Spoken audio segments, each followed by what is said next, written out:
북한 땅이 보이는 오두산 통일전망대에서 한반도 평화통일을 염원하는 예배가 열렸습니다. 한국교회 순교자를 기리고 순교정신을 계승하기 위한 추모 예배가 열렸습니다. 이번 주 수요기획에선 오는 7월로 예정된 제18회 퀴어문화축제 논란을 짚어봅니다. 법원이 예장 대신과 예장 백석교단의 통합 결의가 무효란 판결을 내렸습니다. 용인시 80여 교회 목회자들이 민족과 지역사회를 위해 함께 기도하는 시간을 가졌습니다. 안녕하십니까. 구티비 뉴스입니다. 나라와 민족을 위해 희생한 순국선열을 기리는 호국 보훈의 달, 한반도 평화통일을 소망하는 예배가 열렸습니다. 예배 참석자들은 한마음으로 다시는 민족 상잔의 비극이 반복되지 않길 간절히 기도했습니다. 김준수 기자의 보도입니다.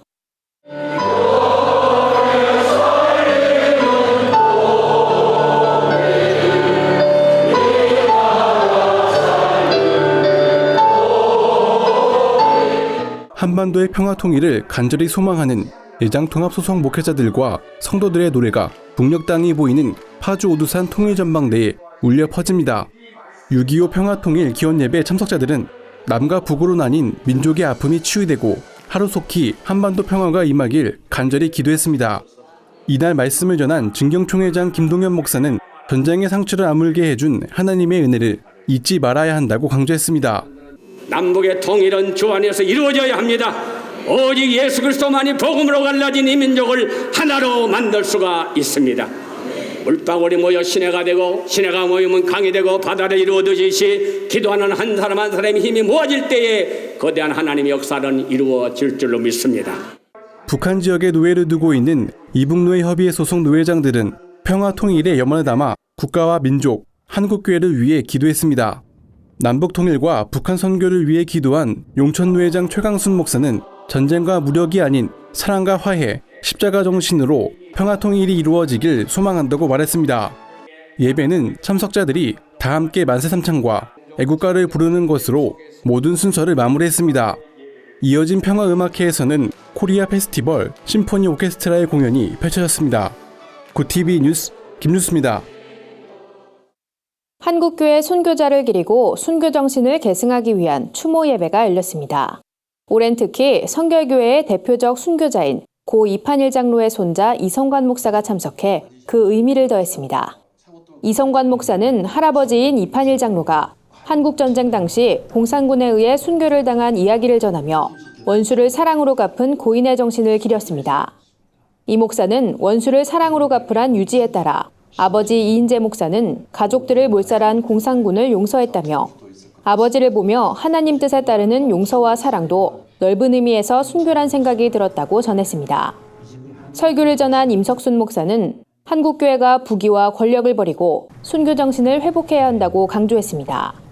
임 목사는 베드로가 예수님을 만난 뒤엔 생업을 뒤로 하고 복음을 전하는 순교적 삶을 살았다며 한국교회도 물질적 풍요나 부흥이 아닌 하나님 한 분으로 족하단 순교 신앙을 가져야 한다고 강조했습니다.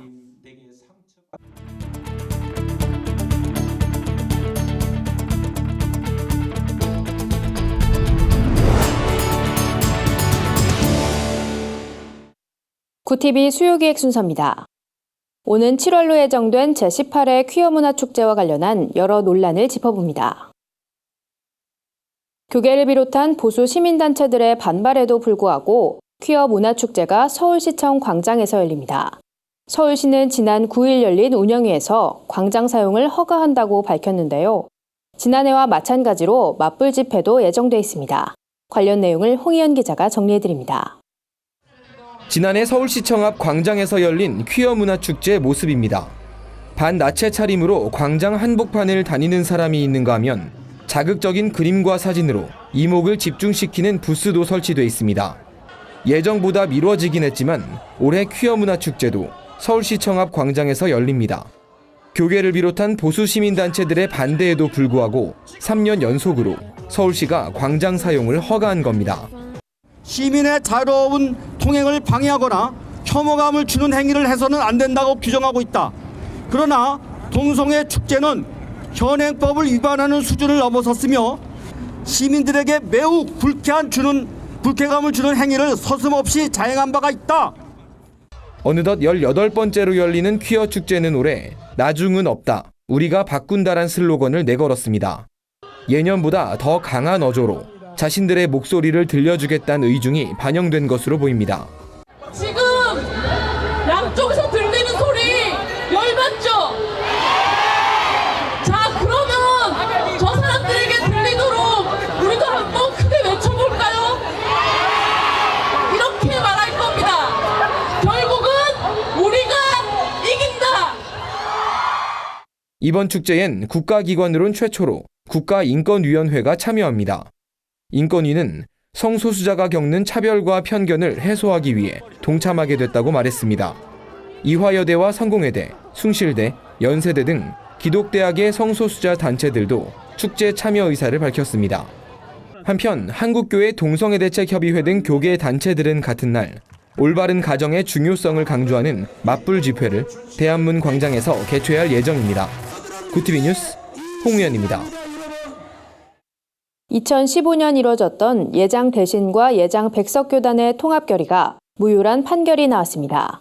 수원지방법원은 16일 당시 통합을 반대했던 예장 대신 수호 측이 제기한 총회 결의 무효 확인의 소에 대해 원고 측 손을 들어줬습니다. 재판부는 총회 결의에서 찬성이 4분의 3 이상 돼야 하는데 이 절차가 지켜지지 않았다며 통합 과정이 불법이었고 그에 따른 총회 결의는 무효라고 판단했습니다.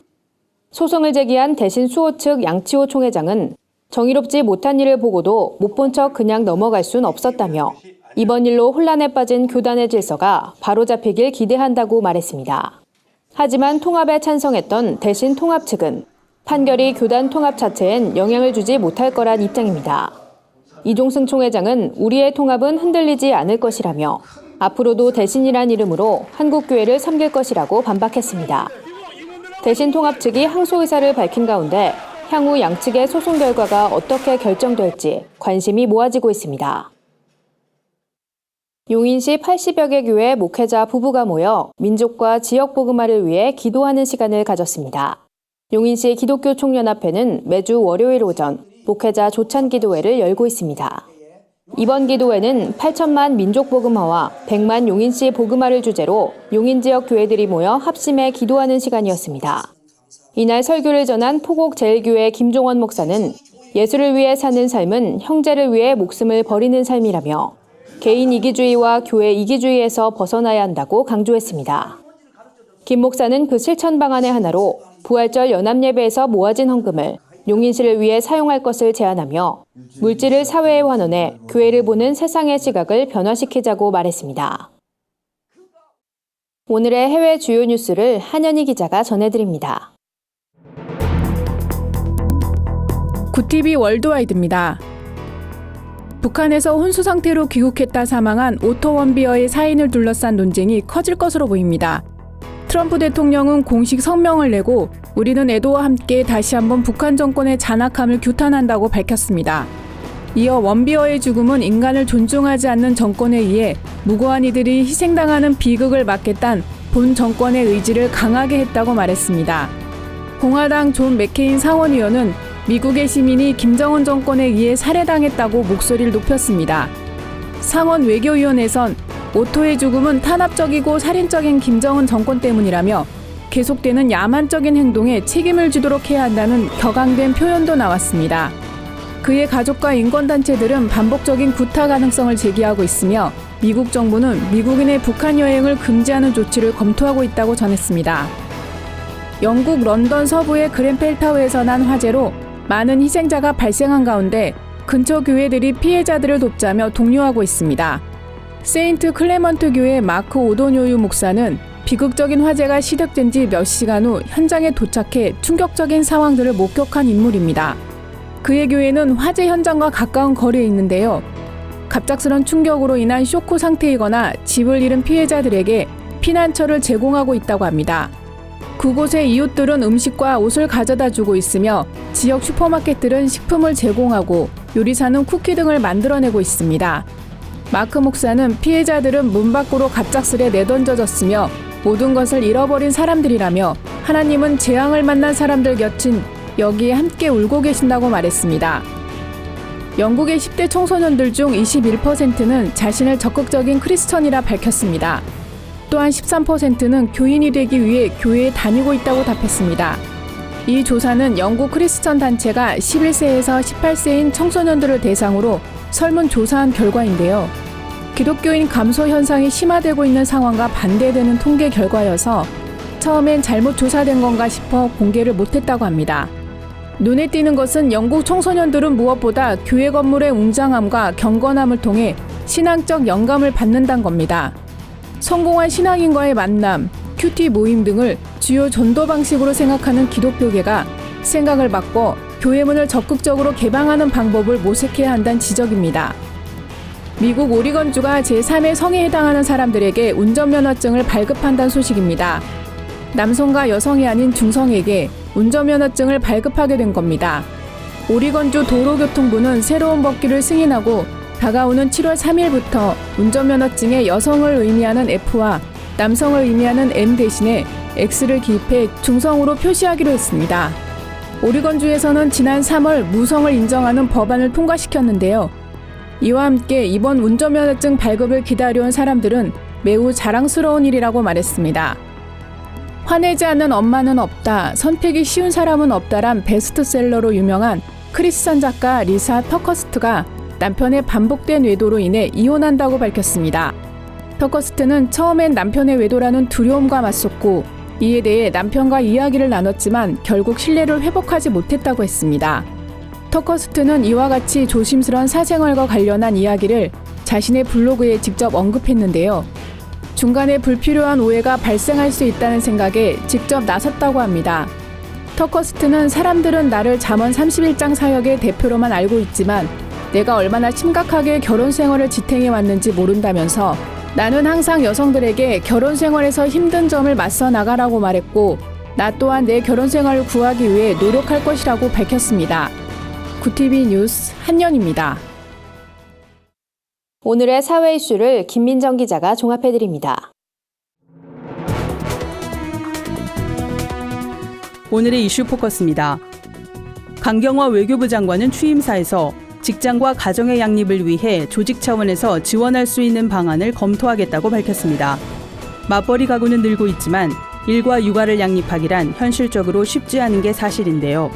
통계청의 조사 결과 자녀가 어린 가구일수록 맞벌이 비중이 낮은 것으로 나타났습니다. 6세 이하 아이가 있는 가구 중 맞벌이가 차지하는 비중은 39.7%로 가장 낮았습니다. 반면 7세에서 12세 아이가 있는 가구 중 맞벌이는 52.7%, 13세에서 17세 자녀의 경우 58.3%가 맞벌이를 하는 것으로 조사됐습니다. 한편 지난해 기준 맞벌이 가구는 총 533만여 가구로 해마다 비중이 증가하는 추세입니다. 오늘부터 24일까지 서울 연세대학교에서 제59회 사법시험 제2차 시험이 치러집니다. 법조인 양성이 로스쿨 제도로 대체되면서 국내 유일의 법조인 등용문이었던 사법시험은 이번 2차 시험을 끝으로 오는 12월 31일 폐지됩니다. 하지만 존폐를 둘러싼 논쟁은 여전히 진행 중입니다. 공정한 경쟁이 가능했던 사법시험 제도와 달리 로스쿨은 부유층, 권력층 자녀들의 입학이 유리하지 않겠느냐는 겁니다. 이에 일각에선 로스쿨을 졸업하지 않아도 변호사 시험에 응시할 수 있는 예비시험 제도의 필요성이 제기되고 있습니다. 일본 도시바가 반도체 자회사인 도시바 메모리 매각 입찰에서 한미일 연합 컨소시엄을 우선 협상자로 선정했습니다. 이 컨소시엄에는 한국의 SK 하이닉스를 비롯해 미국의 베인캐피털, 일본의 산업혁신기구와 정책투자은행이 참여했습니다. 도시바는 성명을 통해 한미일 연합 컨소시엄이 임직원 고용 승계, 기술 유지 면에서 가장 좋은 제안을 내놨다고 밝혔습니다. 도시바는 오는 28일 매각 협상에 최종 합의하며 내년 3월 말까지 매각을 마무리한다는 계획입니다. 구티비 뉴스 김민정입니다. 주요 단신입니다. 북한에 억류됐다 풀려난 케네스 배 선교사가 오토 원비어 씨의 사망에 유감을 표했습니다. 케네스 배 선교사는 오토 원비어의 죽음은 잔악 무도할 뿐 아니라 그 가족 전체의 비극이라며 북한은 구금자들을 국제외교나 정치적 협상 도구로 사용해선 안 된다고 비판했습니다. 홀리라이프와 선민네트워크 등 25개 교계 및 시민단체로 구성된 북한 억류자 석방 촉구 시민단체 협의회가 북한 억류자들의 즉각적인 석방을 촉구했습니다. 협의회는 논평에서 북한엔 아직도 김동철 목사, 김정욱 목사 등이 강제 억류돼 있다며 이는 북한 당국의 비인권적 행위라고 지적했습니다. 교인을 성추행한 사실이 인정된다는 판결을 받은 홍대세 교회 전병욱 목사가 이를 인정할 수 없다며 대법원에 상고했습니다. 이에 행동하는 복음연대는 25일 오전 10시 30분부터 홍대세 교회 앞에서 전 목사를 규탄하는 피켓 시위를 벌이겠다고 밝혔습니다. 매년 50만 명의 독거노인에게 무료 식사를 제공하는 사단법인 사랑의 쌀 나눔운동본부가 창립 10주년을 맞아 오는 23일 창립 10주년 행사와 10년사 발간 기념식을 가질 예정입니다. 이선구 이사장은 더 많은 온정의 씨앗을 나누기 위해 노력할 것이라고 말했습니다. 이상으로 뉴스를 마칩니다. 구TV 뉴스는 인터넷 신문 데일리 굿뉴스를 통해서도 보실 수 있습니다. 시청해주신 여러분 고맙습니다.